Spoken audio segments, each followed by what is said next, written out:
लगभग 1 वर्ष पूर्व जय बाबू सिंधी के गोदाम पर सीबीआई ने छापा डाला था। छापे में बहुत बड़ी मात्रा में मादक पदार्थ जब्त हुए थे।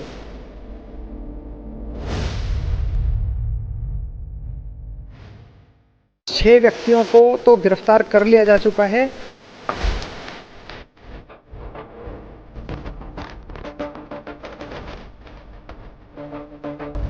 चार लोगों के विरुद्ध फरारी में चालान पेश किया गया है। सौरभ कोचेटा, प्रकाश और गोलू मोटवानी।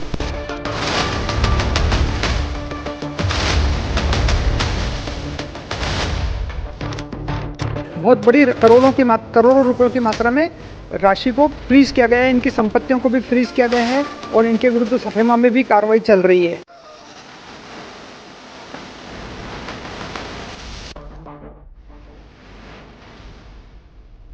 नीमच नारकोटिक्स टीम ने 1680 पन्नों की चार्जशीट शुक्रवार को नीमच कोर्ट में पेश किया। चार्जशीट 1 साल में तैयार हुई, जिसमें कई हाई प्रोफाइल नाम हैं। देश में WW नीमच जिले से यह पहला मामला है जो 1-2 नहीं बल्कि 25,000 किलो अवैध मादक पदार्थों का है। इस मामले में जहां नारकोटिक्स ने 10 लोगों पर अनुसंधान किया तो वहीं 4 लोगों को फरार बताया है, जिसमें सौरभ कोचेटा, प्रकाश गोलू मोटवानी, विनोद गुज्जर, शिवनारायण शामिल हैं।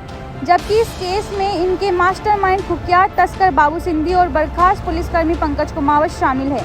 नीमच ही नहीं बल्कि देश के इतिहास में ऐसे तस्कर हुए जिनका कनेक्शन हाई प्रोफाइल तस्करों से था।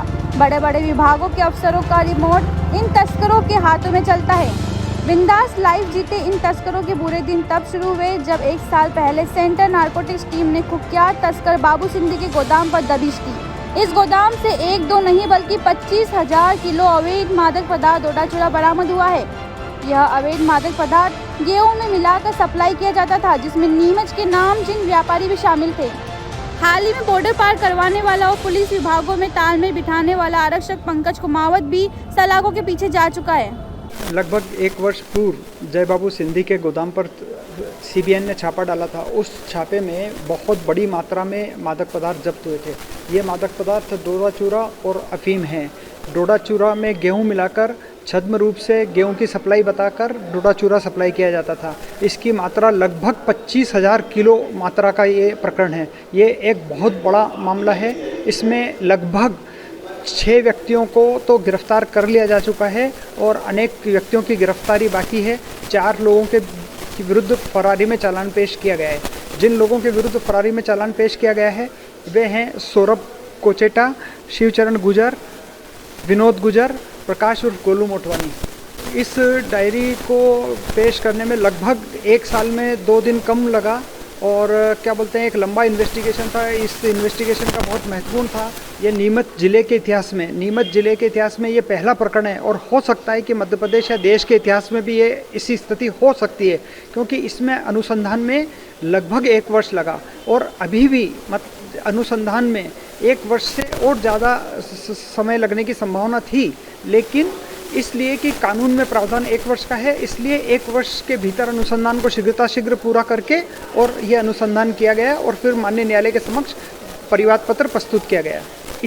इसमें लगभग 1680 पेज का चालान पेश हुआ है। इस चालान में बहुत अधिक मात्रा में डॉक्यूमेंट्स कलेक्ट किए गए हैं। ये डॉक्यूमेंट प्राइवेट एजेंसी, प्राइवेट क्षेत्र तथा पब्लिक क्षेत्र दोनों से एकत्रित किए गए। बैंक अकाउंट्स भी भारी मात्रा में इसमें पाए गए हैं और बहुत बड़ी मात्रा में राशि को फ्रीज किया गया है। बहुत बड़ी करोड़ों रुपयों की मात्रा में राशि को फ्रीज किया गया है। इनकी संपत्तियों को भी फ्रीज किया गया है और इनके विरुद्ध सफेमा में भी कार्रवाई चल रही है और न्यायालय में अब प्रकरण चलेगा और इन प्रकरणों में बहुत विशेष धाराएं लगी हैं जो सारी NDPS एक्ट की बड़ी धाराएं हैं और जिसमें 20 वर्ष तक का कारावास और 2 लाख से ऊपर तक का जुर्माना होने की संभावना है।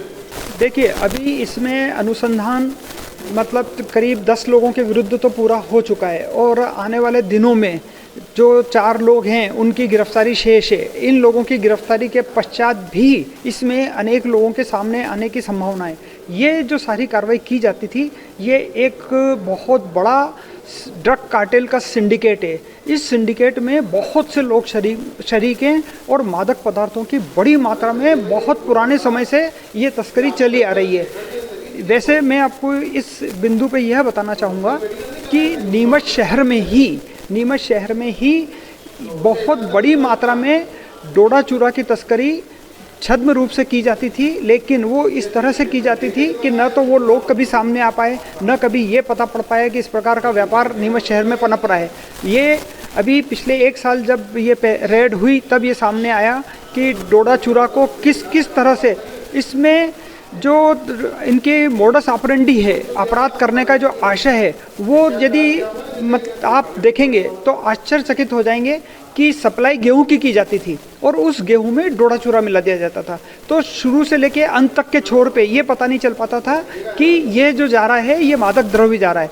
फिर इस डोडा चूरा की वहाँ छनाई हो जाती थी। इसी प्रकार अफीम के काले दाने को भी इसी प्रकार से सप्लाई किया जाता था, बाद में छान लिया जाता था।